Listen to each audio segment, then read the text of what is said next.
YMCA Trademark Sublicense Agreement, Protecting Our Brand.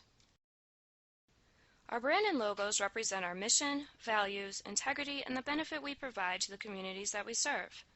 When we place our brand in the hands of others without proper supervision and control, we risk damaging our reputation and how our members, donors, and partners perceive us. As protectors of the Y brand, you play a part in protecting the reputation that our movement has in the United States and around the world. Ensuring that your vendors obtain the proper authorization and use the YMCA trademarks in accordance with the sublicense agreement protects our brand and helps increase its value in the marketplace. The YMCA Trademark Sublicense Agreement governs the relationship between your Y and a non-Y entity by establishing rules for how, where, and how long your vendor may use the YMCA trademarks.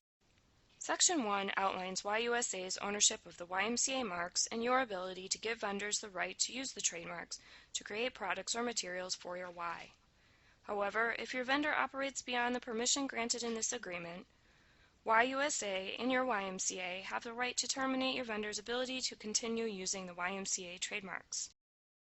Section 2A is where you detail the specific purpose for which your vendor may use the YMCA trademarks. Don't forget, you may only grant your vendor the right to use the YMCA trademarks within your service area. Except in special situations, you may not give vendors permission to use the YMCA marks on digital content that is not owned or controlled by your YMCA. This includes websites, social media platforms, mobile applications, or as a part of their domain names. Because digital content reaches outside of your service area, you may not grant this right to your vendor. Use of the marks must conform to Y graphic standards. You also should not send logos, brand material, or other resources contained on the Brand Resource Center directly to your vendor without an executed sublicense agreement. Once your vendor executes a sublicense agreement, your vendor may request access to the Brand Resource Center by emailing vrc@ymca.net. Section 2D is where you select which marks you are giving your vendor permission to use. You should only select the marks that your vendor needs to use for your specific purpose. As mentioned earlier, vendors will not have the right to use the marks on digital content. However, if the mark needs to be featured on a non-YMCA website or non-YMCA social media, you may grant your vendor use of the marks for up to 90 days. If they require more time to use the marks, you must contact YUSA's Office of the General Counsel, who will consider your request for a longer period. At the end of the term, or if at any time notified by your YMCA or by YUSA, the vendor must immediately stop using the YMCA trademarks. Section 3 addresses the period of time that your vendor may use the YMCA trademarks. If you have a certain date that is less than 1 year away, when your vendor's project or task will have been completed, you may check off the first box and enter the end date here. This shall be the date when the vendor's permission to use the marks as well as its access to the Brand Resource Center will end. If you are unsure when the end date for your vendor's project will be, or if you require your vendor to have access to the marks in Brand Resource Center for a year, you may check the second box. Don't forget, 1 year is the maximum length of the sublicense agreement. Sections 4 through 6 are legal provisions that apply to the trademark sublicense agreement.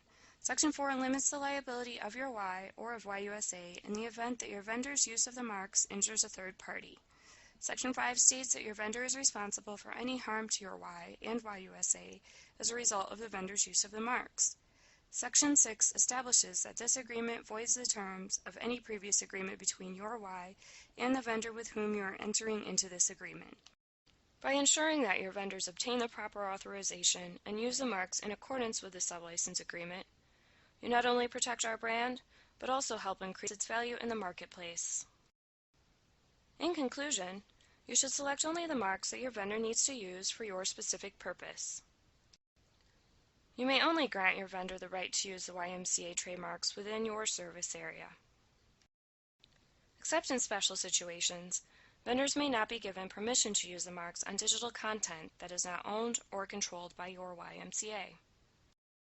Use of the marks must conform with our graphic standards, which can be found on the Brand Resource Center.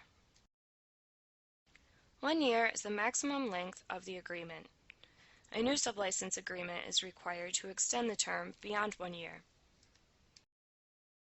At the end of the term, or if at any time notified by your YMCA or YUSA, the vendor must immediately stop using the YMCA trademarks. Thank you for taking an interest in this important document. Please feel free to reach out to the Office of the General Counsel if you have any questions.